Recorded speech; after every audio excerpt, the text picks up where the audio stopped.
Good morning. It's Monday, May 20th. The war in the Middle East is now 227 days old. I'm Jonathan Schanzer, Senior Vice President for Research at Foundation for Defense of Democracies. Welcome back to the FDD Morning Brief. Yesterday was a crazy news day. The helicopter of Iranian President Ibrahim Raisi went down in a fiery crash.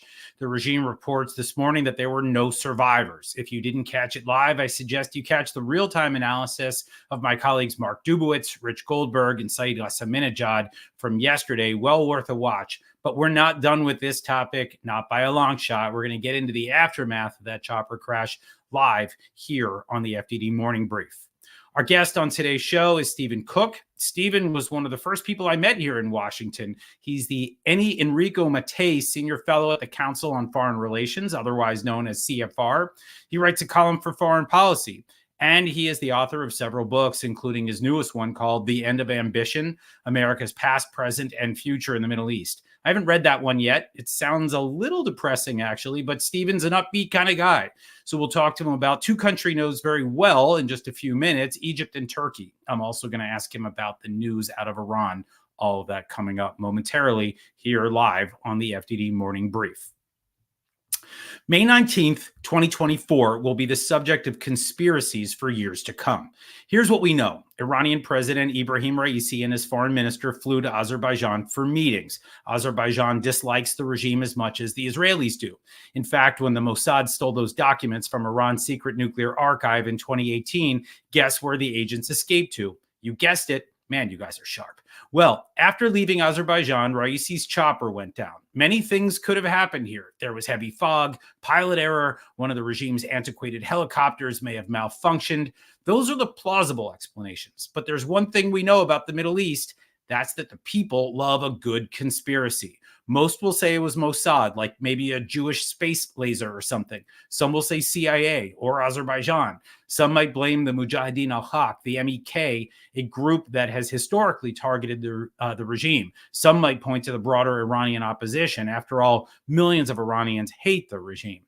The regime will soon issue its explanation. We can't trust that. The CIA and other intelligence agencies will have assessments, but we'll never read those. If we do, they'll have to kill us. Me, I sincerely hope the regime, heck, the entire region thinks that Israel did it. I hope this inspires fear in every actor, either fighting Israel or considering it. Renewed deterrence is the best outcome, on top of the good news that a murderous dictator met his fiery end yesterday in a crash. Now, for your headlines. Headline 1, National Security Advisor Jake Sullivan traveled to Saudi Arabia over the weekend. He met with Mohammed bin Salman, the Saudi crown prince, on Sunday. Sullivan and MBS discussed the security agreement that Washington is dangling before Riyadh as an incentive to normalize relations with Israel. The agreement is reportedly close to the finish line. Sullivan and MBS also discussed the Palestinian file, including the war in Gaza, humanitarian aid, and the ever-elusive two-state solution.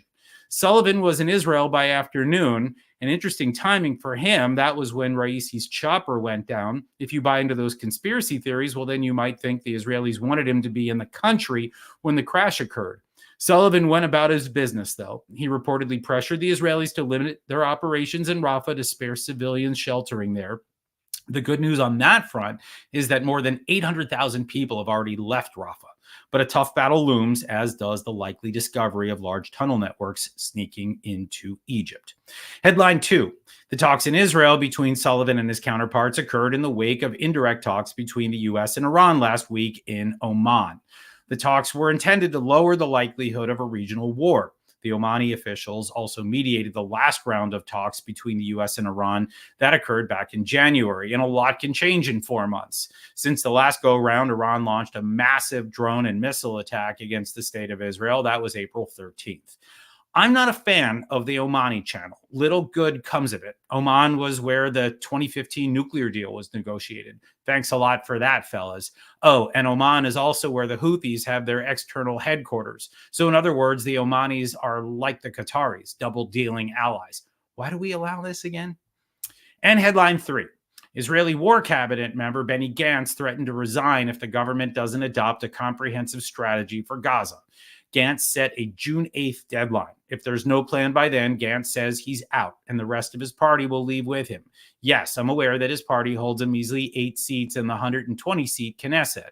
His exit from Netanyahu's governing coalition will not be enough to topple the government. But it's not quite that simple. If he leaves, it could begin a process whereby other parties begin to squeeze Bibi for concessions in exchange for their staying in the coalition. That's usually the beginning of the end for coalitions in Israel. And there are a lot of players in the Israeli political arena who have it out for the embattled prime minister. Yes, the same one that oversaw the greatest intelligence and military failure the country has experienced since the Yom Kippur War. Will Gantz Will Gantz get what he wants? His demands are many. He wants to bring the hostages home. He wants to destroy Hamas. He wants residents of northern Israel to return to their homes by September. He wants a government in Gaza that doesn't include Hamas or the Palestinian Authority. He wants the Israeli government to adopt a new national service framework. And he wants Israeli-Saudi normalization. So just a few items. No biggie, right? All right. It's time to talk to the pride and joy of CFR. It's time to welcome Stephen A. Cook, a man who has authored many books and many articles on the Middle East, and a man who knows a thing or two about Egypt, Turkey, and the broader Middle East. We're thrilled he's agreed to join us this morning. Welcome to the FDD Morning Brief, Stephen Cook. Hey, good morning. All right, let's start with yesterday's drama. What are you hearing? What are you watching? What do you think happened? Do you think there was foul play? And how do you think the Iranian regime will respond? I think the honest answer has to be, we have no idea. As you pointed out in your lead-in, the weather was terrible. The helicopter was over 30 years old. Who knows about the proficiency of the Iranian pilots flying in such terrible conditions? And then, of course, there's lots of people who would like to see Raisi dead. Certainly the Israelis, as well as other regional actors, as you pointed out. So I think anything is possible, and I don't think we'll ever really know what happened there. I think that the big issue now is what's next in Iran and who will become. Raisi was on the short list to become the next Ayatollah. That list just got shorter. So who knows? Word on the street is that possibly the current Ayatollah, his son Mojtaba, will become the next the next leader, which sort of undermines this whole idea of the Velayat Faqih. I mean, essentially, if the Ayatollah's son is going to replace him, how is this different from any kind of hereditary monarchy? I think one of the other things that's actually rather disturbing about this episode are the world leaders who are expressing their condolences over the death of Ibrahim Raisi. You have the president of the European Commission, Charles Michel, Nechivan Barzani, the president of the Kurdistan regional government of Iraq, Ekrem İmamoğlu, the mayor of Istanbul, who's going to run against Erdogan in the next presidential election, Antonio Guterres, the head of the UN. All these guys expressing condolences for a guy who Iranians consider the butcher of Tehran. Iranians are shooting off fireworks, and these guys are issuing condolences. The world is truly upside down. Can't make this stuff up. And yeah, I mean, I noticed some of those statements. And, you know, for those that say that they stand with the people of Iran during this moment, if they actually stood with the people of Iran, they'd be cheering his death as well, right? Absolutely. Look, you can have all kinds of nuanced views about the Middle East, but there's one thing that's clear, and that has been clear, is that the Iranian regime and its leaders are among the worst people in a region with terrible people who have tremendous amount of American and Arab and Israeli blood on their hands. Amen to that. All right, let's pivot to Egypt. You've spent a lot of time there. What do you think the Israelis are going to find beneath Rafah and the Philadelphia corridor? Do you think it's going to be as bad as some people predict? I think it's going to be very bad. I was hanging around in Egypt in 2006, 2007, when the Israelis were making a big deal about tunnels underneath Gaza into Egypt. And the Egyptians took great offense to this. They felt that the Israelis were trying to damage Egypt in Washington, D.C. This was at a time where members of Congress were trying to dock Egypt military aid over Egypt's terrible human rights record. And this is, I think, and then the Egyptians said, okay, we destroyed the tunnels. They pumped water into these tunnels. That was a long time ago. And we know that Egyptian senior police officials, intelligence officials are making a lot of money on trade between northern Sinai and the Gaza Strip. I think these tunnels are massive. I think that they are the main conduit through which Hamas built out its military capabilities and, quite honestly, this tunnel network. So I think it's going to be very, very ugly. And that's why you see the Egyptians responding in the way they are, publicly saying the peace treaty is in jeopardy, saying they're mobilizing more forces in the Sinai. Of course, that can only happen with the Israelis giving them permission to do so, given the peace treaty, and joining the South African case in the International Court of Justice. This is why the Egyptians are freaking out, because the Israelis are about to discover how complicit the Egyptians have been with Hamas. Yeah, and I mean, I think we should just note here that Abdel Fattah al-Sisi, the leader of Egypt, I mean, I think after the counter coup, or whatever we're going to call it, the second revolution, I mean, I don't know what they describe it as anymore, but after that, he actually did take action against these tunnels. He himself, made a big deal about it, but then something happened, right? It seems like they're complicit.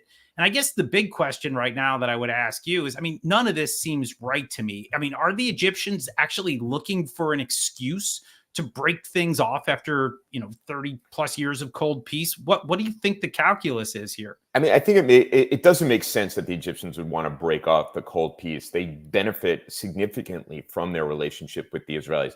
Not only do the Israelis help them in Washington, D.C., but the Israelis help them with security in the Sinai Peninsula. The Egyptians are unable to manage it on their own and rely on the Israelis as well as other friendly regional actors to help them in their long fight against the Islamic State's Sinai province. It strikes me that, what happened with Sisi and why did he change? They did take action against the tunnels. They did take action against Hamas and the Muslim Brotherhood. But in order to consolidate his power, everybody needs to be able to make some money. And the money that being made off of the construction and smuggling through these tunnels was too great for, as I said, senior police officers on the border, too great for the Egyptian intelligence service, which controls much of what happens in the Sinai Peninsula. So he has to let them do that, lest his job be in jeopardy. If Abdel Fattah Sisi knows anything, is that the only people who can fire him are not people in Tahrir Square, not the Muslim Brotherhood. It's his colleagues in the security apparatus in Egypt, and he needed to let them do that. I think really the big question that I have is who is paying, right? I mean, in other words, if money was coming in to build these tunnels, was it the Qataris? Was it Hamas itself? Was it, right? Who's doing this? It's hard to know, but we know that the Qataris were funneling money into the Gaza Strip. And we know that was being done with the assent of the Israelis as well as the United States and others. And everybody is taking their cut on that money. So if Hamas wants cement to come in, the Egyptians are going to facilitate that, and everybody on that border are going to take their cut to facilitate that trade. So it is going to be, I think, a crisis between the Israelis and Egypt. You notice that despite the Egyptian freakout, Israeli delegation went to Cairo to brief them on the operation in Rafah. They then had an Egyptian delegation in Tel Aviv where they had further discussions on this. Now, I understand that there was some miscommunication. The Israelis believed that the Egyptians signed off on it. The Egyptians are saying, no, we thought this was just a further iteration of the plan. Be that as it may, there has been significant communication between the two countries about what the Israelis' intentions are in Rafah. Much of what the Egyptians are saying and turning up the heat on the Israelis internationally is a warn. Public relations for Sisi. He doesn't want to have domestic problems and make it seem as if he's working with the Israelis. And I think they're very worried about what this operation will reveal. Yeah, agreed. I think there's some high drama here looming. All right, let's pivot to Turkey. You know this country well, too. What is Erdogan doing? He's cut off valuable trade with Israel. He's doubling down on his support to Hamas. Where does this all end for him? What is he doing? Erdogan, first of all, lots of people want to get into the explanation that, he ceded votes to his Islamist competitors on the right in Turkey. I think that that's part of it. I also think that at an ideological level, this is where Erdogan lives. Erdogan has compromised with the Israelis on and off over many years, but in a cynical and, quite frankly, anti-Semitic effort to improve his position in Washington, D.C. His previous ambassador in Washington pretty much admitted that they sought to repair their relations with Israel in 2021 and 2022 because they were in a rough patch with Washington and wanted to get F-16s. And their belief was that if they improved their relations in Washington with Israel, it would help them in Washington because Jewish groups would help them in the corridors of Capitol Hill and in the executive branch. But Erdogan is an Islamist. He is an anti-Semite. He hates Israel. He does have some electoral problems. The AKP did poorly in recent local elections, and they ceded votes, not just to the quote-unquote secular opposition, but as well to the Islamists of the right. And then Erdogan wants to position himself and Turkey as a leader of the Muslim world, and has garnered a lot of support among Arab publics for his forthright statements about Israel and Israeli conduct, particularly in the Gaza Strip. And this has obviously ruined Turkey's relations until recently with Arab leaders who did not want Erdogan to be doing that for obvious reasons, because it creates political turbulence in their own societies. But those are all of the calculations that are going into Erdogan's tough rhetoric, as well as this very important step of cutting off all trade with Israel. Now, there's some indication that this is temporary, that trade will resume in 3 to 4 months, that trade will be conducted through Azerbaijan or Slovenia. There's ways to get around it. After all, there was a robust trade in oil through third parties that goes through Turkey. So it is not the end, but it is certainly publicly a very, very important statement on the part of the Turks.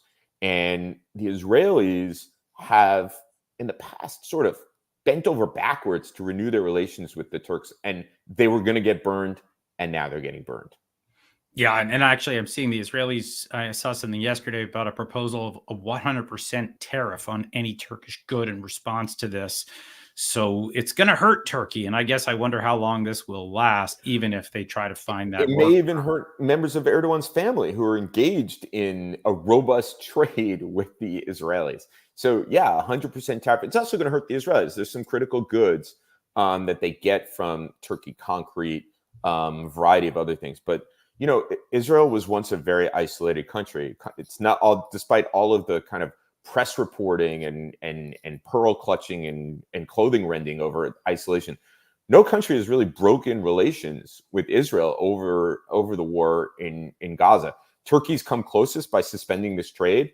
So it's going to pinch the Israelis, but they were once isolated and were very successful in sourcing the things that they needed, despite very significant international isolation. All right, last question for you real quick. Turkey's already in, well, not great standing with NATO. Tensions are running high with U.S. The White House just scheduled a visit from Erdogan to Washington. Members of Congress want to hold him accountable for his bodyguards beating up protesters on DuPont Circle back in 2017. Where do things go next in Turkish-U.S. ties? I mean, things are obviously rough between Turkey and Israel, but it doesn't look good here from like my vantage point in Washington. What about you? Yeah, there's, I think, differences. I think the executive branch is looking for ways to maintain good relations with the Turks. There is this belief that the Turks are critical in the effort in Ukraine.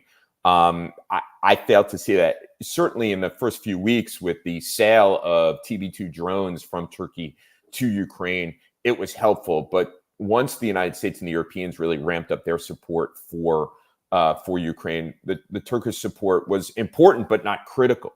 But nevertheless, that is the mindset, I think, within the White House as well as the State Department, that Turkey needs to be kept on side, despite all the evidence that Turkey really isn't on side. In Congress, as you point out, it's a very different story. And I think for the better part of the last decade or more, members of Congress have been looking for ways to punish the Turks for their consistent efforts to undercut American foreign policy, their very, very tough rhetoric, with regard to Israel. They're trying to throw their weight around in the Eastern Mediterranean and disrupt Greece and Cyprus and Egypt. So I think that the most recent round of cutting off trade with Israel, referring to Prime Minister Benjamin Netanyahu as worse than Hitler because he has support of the United States. He called him richer than Hitler. These are things that have aroused the ire of members of Congress.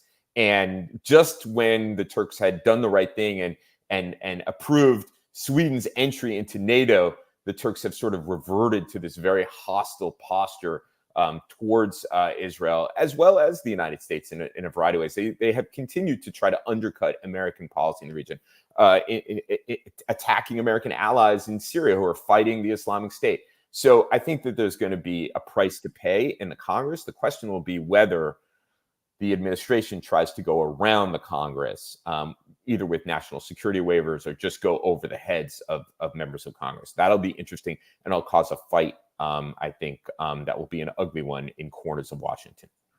Pass the popcorn. All right, Stephen Cook, we're going to leave it there. Thank you for joining us live today on the FDD Morning Brief. My pleasure. I'm sorry we didn't get to Red Lobster and its bankruptcy, which is likely to have more effect on Americans than the other things we discussed. But we'll bring you back to talk about Red Lobster in a future episode. Many thanks, Jonathan. All right. Okay, here's what FDD has on tap for you today. Senior Director of FDD's Military Center, Brad Bowman, recently interviewed Deputy Assistant Secretary of State for Political Military Affairs, Mira Resnick. She leads the State Department's Foreign Military Sales and Arms Transfers Bureau. So they had a lot to cover, including American efforts to get weapons into the hands of beleaguered democracies such as Israel and Ukraine. I still think we need to do more to take the fight to these authoritarian powers on the front lines, and I think they agree. That excellent conversation is available on FDD's Foreign Policy podcast. FDD's David Adesnik and analyst Ahmad Sharawi teamed up for a piece that closely examines the phrase "from the river to the sea, Palestine will be free." We hear that quite a bit on campus these days. My colleagues explained rather clinically how the Arabic phrase is an explicit call for the displacement and genocide of the Israeli people. They argue that universities must acknowledge this incitement to violence if they are to genuinely safeguard their students. And finally, FDD adjunct fellow Haitham Hassanein published a piece exposing Egypt's double game, namely extending one hand to the United States and Israel while at the same time apparently working with Hamas. Haitham emphasizes that stringent monitoring of the Egyptian-Gaza border, either through direct Israeli oversight or the deployment of international troops, is imperative if the goal is to weaken and destroy Hamas in the long term. If you enjoyed today's discussion with Stephen, that's a good read for you, without a doubt. Okay, that's it for today, folks. Read our expert analysis on our website, fdd.org. Read our quick takes on X at FDD, and support our work with a tax-deductible donation at fdd.org/invest. Tune in Wednesday for another rockin' episode of the FDD Morning Brief. I guarantee you it'll be another good one. As always, thanks for tuning in. I'm Jonathan Schanzer, signing off for FDD.